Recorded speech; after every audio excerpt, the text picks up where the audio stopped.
जय हिंद। आज हम लोग पढ़ेंगे जनतंत्र का जन्म। ठीक है, क्लास 10 के हिंदी पाठ्य पुस्तक का एक बहुत ही इम्पोर्टेंट कविता है।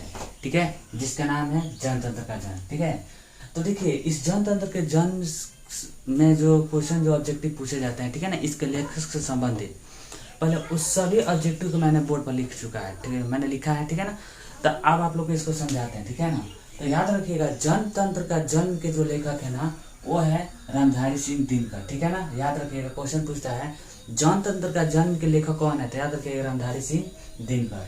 अब देखिए रामधारी सिंह का दिनकर का जन्म 23 सितंबर 1908 ईस्वी को सिमरिया बेगूसराय बिहार में हुआ था। ठीक है ना, सिमरिया गांव का नाम है, जिला का नाम बेगूसराय है और हमारा स्टेट जो राज्य है वो बिहार है। ठीक है ना, यानी कि बिहार के बेगूसराय जिला के सिमरिया गांव में 23 सितंबर 1908 ईस्वी को रामधारी सिंह दिनकर का जन्म हुआ था। ठीक है ना, माता का नाम श्रीमती मनरूप देवी था और पिता का नाम श्री रवि सिंह था। ठीक है ना, इतना क्लियर हुआ। याद रखिएगा जनतंत्र के जन्म के लेखक रामधारी सिंह दिनकर है। रामधारी सिंह दिनकर का जन्म 23 सितंबर 1908 ईस्वी को सिमरिया बेगूसराय के बिहार में हुआ था। ठीक है ना, माता का नाम श्रीमती मनरूप देवी और पिता का नाम श्री रवि सिंह था।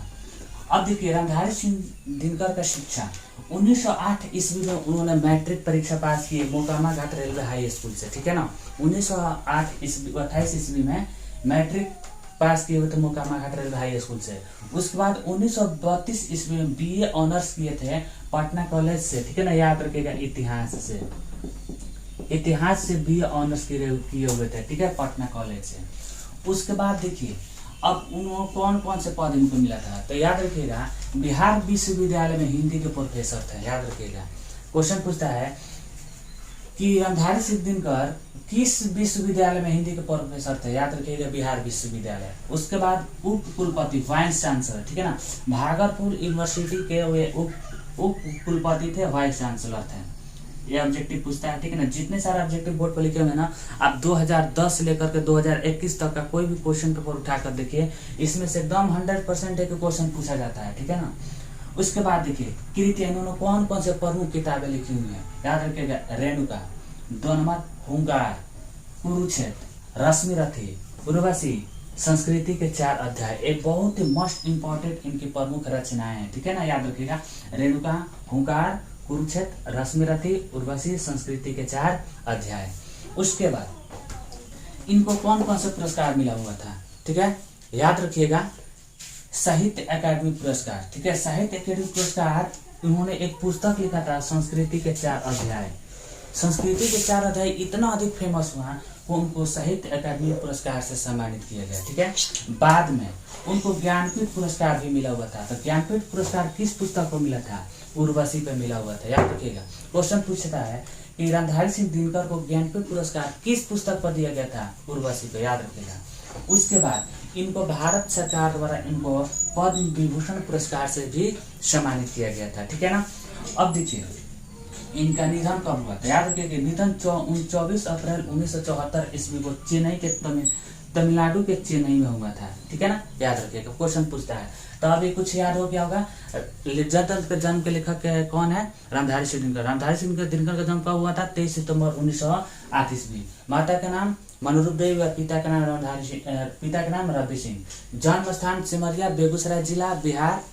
ठीक है ना, उसके बाद शिक्षा 1928 ईस्वी मैट्रिक पास किए थे मोकामा घाट रेलवे हाई स्कूल से और 1932 ईस्वी बीए पटना कॉलेज से इतिहास में ऑनर्स किए हुए थे।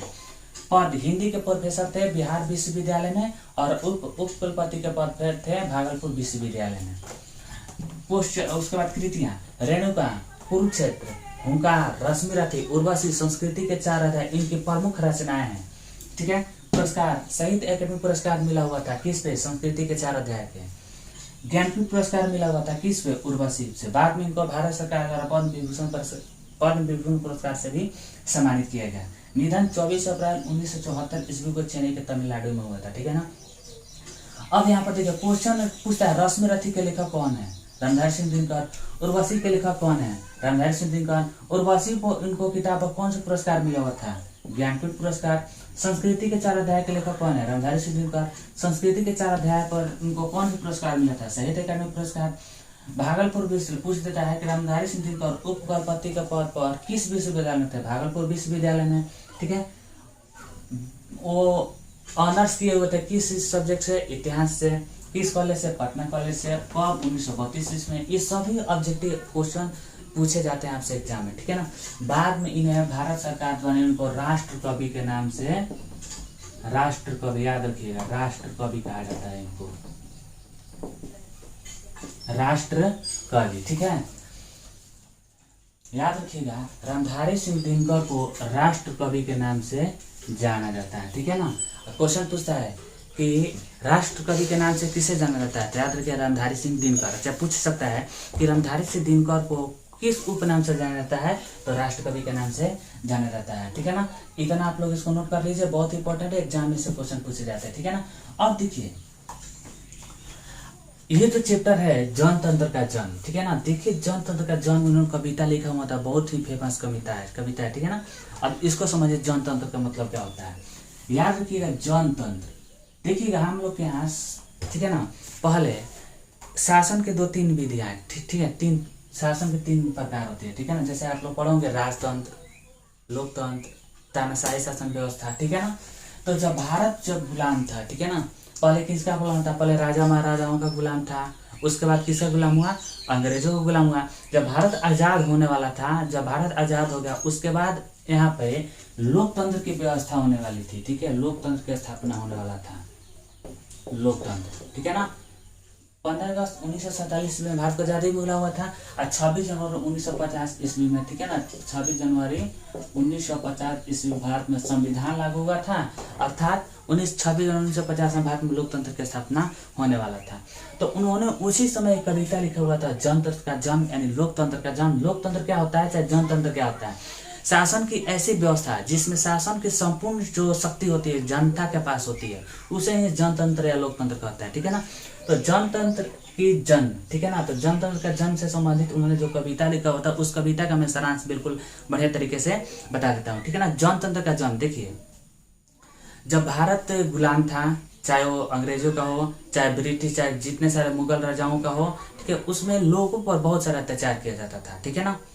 लोगों को उन पर तरह तरह के जुल्म किए जाते थे, उनको अबोध मिट्टी मूर्त के समान समझा जाता था। ठीक है ना। तो वहीं जनतंत्र का जन्म के समय लेखक कहते हैं, ठीक है, कि मतलब ये क्या होता है कि जो सदियों से भारत की जो जनता है, ठीक है ना, भारत की जो जनता है, वो क्या है कि उनको ऊपर तरह तरह के जुल्म किए जा रहे हैं। ठीक है। उस जुल्म को अब आप लोग जनता को फूल की तरह समझते हैं, खिलौने की तरह समझते हैं। ठीक है। तो आप लोग इसको भूलिए, क्योंकि भारत में लोकतंत्र की स्थापना होने वाला है। भारत की जो शासन व्यवस्था है, अब वो जनता अपने हाथ में लेने वाली है। तो आप लोग समय के रथ के पहिए का आवाज सुनिए, और शासन की व्यवस्था, जो शासन का सत्ता, आप लोग छोड़िए, क्योंकि वहां पर कौन बैठने के लिए आ रही है, जनता आ रही है बैठने के लिए। ठीक है ना। अब देखिएगा, यहाँ पे कह रहा है ना कि जो जनता है ना, वो मिट्टी के सोने के जो समान है ना, सोना जो होता है जनता के लिए मिट्टी के समान होता है। ठीक है ना। तो जो जनता है ना, वो आ रही है सत्ता पर, सिंहासन पर बैठने के लिए। आप लोग इसको क्या कीजिए, मतलब इस सिंहासन को खाली कीजिए। ठीक है ना। अब देखिए, कह रहा है ना कि जनता को जो राजनयिक लोग हैं ना, वो लोग मिट्टी की अबोध मूर्ति समझते हैं, उनके तरह तरह के खिलौना के समान समझते हैं, कि जब चाहे उनके साथ खिलवाड़ कीजिए। लेकिन जनता भी देखिए, जनता भी चुपचाप रहती है, वो अपने दर्द को सहती है, लेकिन किसी दूसरे से कुछ नहीं कहती है। ठीक है ना। लेकिन जब जनता के ऊपर अधिक अत्याचार किया जाता है, तो जनता के पास ऐसी शक्ति होती है कि जिसके हुंकार से महलों के नींव उखड़ जाते हैं। जब वो अपने भ्रिकुटी चढ़ाती है, तो राजाओं के सिंहासन हिल जाते हैं, बहुत बड़े बड़े तूफान आने लगते हैं। ठीक है ना। ठीक है। उसके बाद देखिए, जनता जो चाहती है वही होती है। जनता में इतनी शक्ति होती है कि समय कुछ भी क्या करती है, चेंज कर सकती है। ठीक है। अब देखिएगा, अब याद रखिएगा कि जो जनतंत्र जो स्थापना होने वाला है, उसमें शासन की संपूर्ण शक्ति किसके हाथ में होने वाली है, लोगों के हाथ में होने वाली, जनतंत्र के लोगों के हाथ में होने वाली है। ठीक है ना। 33 करोड़ जनता, याद रखिएगा, 33 करोड़ जनता सिंहासन पर बैठेगी। कितना करोड़, 33 करोड़। ठीक है ना। अब 33 करोड़ जनता जो होती है सिंहासन पर बैठने वाली है, और 33 करोड़ जनता के ही सर पर मुकुट ताज रखा जाएगा। ठीक है। अब देखिए, इस कविता में रामधारी सिंह दिनकर ये कहते हैं कि आप देवता को कहाँ ढूंढेंगे, मंदिरों में, मस्जिदों में, ठीक है, तहखानों में, सिंहासन में। यहाँ पर देवता नहीं मिलते। देवता जो मिलते हैं वो आपको खेतों में, खलिहानों में काम करते हुए मिलेंगे, ठीक है, सड़कों पर गिट्टी तोड़ते हुए मिलेंगे, सड़कों को बनाते हुए। ये मजदूर, यही मजदूर जो है ना वो देवता है, ठीक है। तो ये जो कविता है ना, इसका संपूर्ण सारांश आप लोग को मैं बता दिया हूँ, ठीक है ना।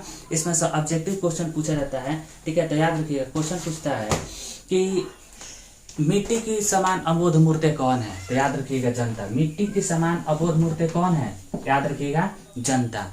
क्वेश्चन पूछता है कि किसके हुंकार से महलों के नींव उखड़ जाते हैं, याद रखिएगा जनता। किसके सर पर मुकुट का ताज रखा जाएगा, याद रखिएगा जनता। कितने करोड़ जनता, तो 23 करोड़ जनता, क्योंकि आजादी के समय भारत की जनसंख्या लगभग 33 करोड़ के आसपास थी, ठीक है ना। उसके बाद क्वेश्चन पूछता है कि किसके सांसों के बल से ताज हवा में उड़ता है, तो याद रखिएगा जनता, ठीक है ना। उसके बाद पूछता है कि देवता जो होंगे कहाँ मिलेंगे, खेतों में, खलिहानों में, सड़कों पर काम करते हुए मिलेंगे, ठीक है ना। उसके बाद अब देखिए इनका जो राजदंड, चूंकि राजा कौन बनेगी, जनता। जनता की जो राजदंड क्या होगा, वो होगा, ठीक है, वो क्या होगा, ठीक है, याद रखिएगा। वो फावड़ा होगा, हल होगा, यही सब जनता के क्या है, राजदंड के समान है, ठीक है ना। 33 करोड़ जनता क्या होती है, सिंहासन पर बैठने वाली है। तो ये सभी जो ऑब्जेक्टिव है वो आपसे एग्जाम में पूछे जाते हैं, ठीक है ना। तो याद रखिए, जितने सारे ऑब्जेक्टिव मैं लिख दिया हूँ आप लोग इसको उतार लीजिएगा, नोट कर लीजिएगा, ठीक है। और इसमें से 2010 से लेकर 2021 तक जितने सारे एग्जाम हुए हैं, देखिएगा इसमें से कोई ना कोई क्वेश्चन जरूर पूछेगा, एकदम निश्चित कन्फर्म है कि इसमें से पूछेगा, ठीक है ना। तो बस अब इसके बाद अगले वीडियो में हम लोग मिलते हैं, ठीक है। आप लोग इसको बढ़िया तरीके से नोट कर लीजिएगा। तब तक